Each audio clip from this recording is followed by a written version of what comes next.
Welcome back to Tech Talk with Craig Peterson. Today we're talking about health and fitness, some of the things we can do to improve our welfare, and there are a whole bunch of different things. It's an interesting show today. Right now we're going to talk about something called vibration training. Now it's been around for about 50 years so far, from its earliest days to the point now where we're going to be talking with Gabriel Ettinson. He's the co-owner and physical therapist at the Amplitude Vibration Studio. Now, this is a studio down in New York. They have a bunch of equipment that uses this vibration therapy that we're going to talk about that can help with a multitude of different physical problems, ailments. It can help you get that little extra edge if you are an athlete, or maybe even help fix a problem that you might have that you just haven't been able to take care of. So that's what we're going to be talking about. Gabriel, welcome to Tech Talk with Craig Peterson. Hi, thank you for having me. Well, let's talk a little bit about the history here. I can remember some of those machines way back from the 50s, where your 40s, you put a strap around your hips, and kind of the very earliest vibration up until some of the equipment today. Can you give us a little bit of history behind vibration therapy, what it's about? Sure. Well, the use of vibration dates far back, all the way to the 1800s, but specifically for the purpose of using it for muscle, bone, strength training, and flexibility training, the origins go back to the 1960s, where it was originally used on the Russian cosmonauts. They were basically looking to reproduce the effects of gravity on the body, so that the cosmonauts could stay in space for a longer period of time without experiencing the loss of muscle and the loss of bone density that's normally associated with low-gravity environments. Mm-hmm. And that's obviously a huge problem, losing the muscle mass. We have that same problem here on Earth, too, as people get older, osteoporosis and things. So are they looking at using, or are you using some of that same technology to fix similar problems? Right. The original technology involved just pulleys that vibrated, but in Germany in the 90s, they begun using the platform underneath the feet to force the muscles to contract against the forces of the platform from the ground up. It has been used heavily now for clinical studies on bone density and muscle strength, and I think one of the biggest potential influences it's going to have in the future is working to eliminate and hopefully eliminate, but certainly reduce these normal aging processes that we're seeing with lean muscle and bone. So I can see how, for instance, I've played on balance boards before that you might use in martial arts and things. I can see how that really helps with your core muscle strength.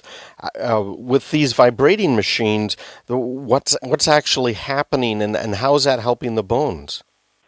Well, when we look at wobble boards, we're looking at things that are moving at extremely slow speeds. If you think about a wobble board moving back and forth. Here we're talking about extremely high speeds, high accelerations, and what that translates into is higher forces that the muscles need to react to. And essentially a lot of the research coming out of Germany and really the newer understanding of bone density issues is that the bone and the muscle work together. The higher the ability of the muscle has to generate force, the more that the bone maintains its density. So the key to maintaining bone density is to maintain muscle force. And here we're simply just using the platform to create higher forces on the body and the muscles to respond to those forces. I enjoy some of these reality, if you will, shows on TV, and there's a show called Hardcore Pawn, which is out in Detroit, and there's this lady that came in with this machine, and it was I think she said she paid $4,000 or $5,000 for it, and basically it was a vibrating platform, and this was a very thin, svelte lady. I was really impressed, as was everyone else in the store when she came in with this thing. And she said that when she got this, she had started out, she was morbidly obese. And she said the only thing she did was start standing on this vibrating platform. Right now we're speaking with Gabriel Ettinson. He is at a place called Amplitude Vibration Studio. Now, you can find them online at amplitudevibration.com. And that's what we're talking about right now. Some of the vibration therapy, what it can do, and we'll talk more about that in here in just a minute, and hopefully what it might be able to do to help you out as well. Gabriel, is she abnormal? Was she telling these guys at the pawn store a bit of a line? Well, there is certainly some sales and marketing deception that's occurred with this industry, and I think that's probably why it's taken so long to take off. But the reality of that situation is that the platform does force your muscles to contract. So realistically, we can burn calories, we can promote weight loss, change body composition, and improve health by simply standing on the platform. As far as dramatic weight loss goes, as we say here, we always want to focus on the nutritional side as well.